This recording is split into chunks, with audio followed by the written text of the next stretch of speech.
امیدوارم حال دلتون عالی باشه. من علی محمودی هستم، برنامه‌نویس و مدرس وب. در خدمت شما دوستان عزیز هستم با یک دوره حرفه‌ای HTML. قبل از اینکه وارد کدنویسی یا شروع دوره بشیم، میخوام یه سوال ازتون بپرسم. چند بار شده وارد یه سایت بشید و با خودتون بگید این رو چطوری ساختن؟ یا حتی بگید منم میتونم چنین چیزی بسازم؟ خبر خوب اینه که بله میتونید و ما دقیقا قراره از همینجا شروع کنیم. ما تو دنیای زندگی میکنیم که تقریبا همه چیزش به وب وابسته است. خرید میکنیم، آموزش میبینیم، ارتباط میگیریم، همه داخل مرورگر. اما پشت صحنه این صفحات چی وجود داره؟ پایه همه این سایت ها چیه؟ HTML. بله، HTML. HTML نقطه شروع ساخت هر سایتیه، مثل اسکلت ساختمون.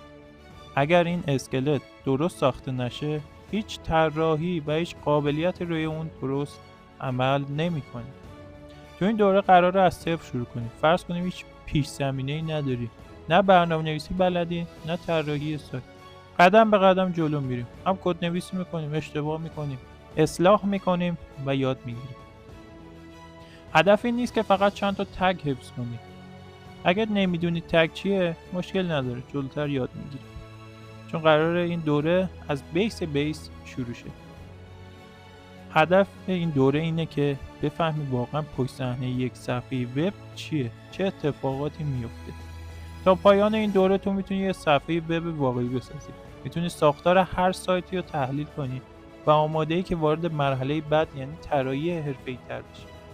البته من قصد دارم یک پلیلیست کامل از صفر تا به مرحله از طراحی یک سایت فوق پیشرفته 0 تا 100 خود تنهایی بتونی انجامش بدی. من داخل کانال‌های آموزشیم یک پلیلیست کامل تحت عنوان فرانت دیولپر میذارم و اونجا مرحله به مرحله و جلسه به جلسه پیش برید.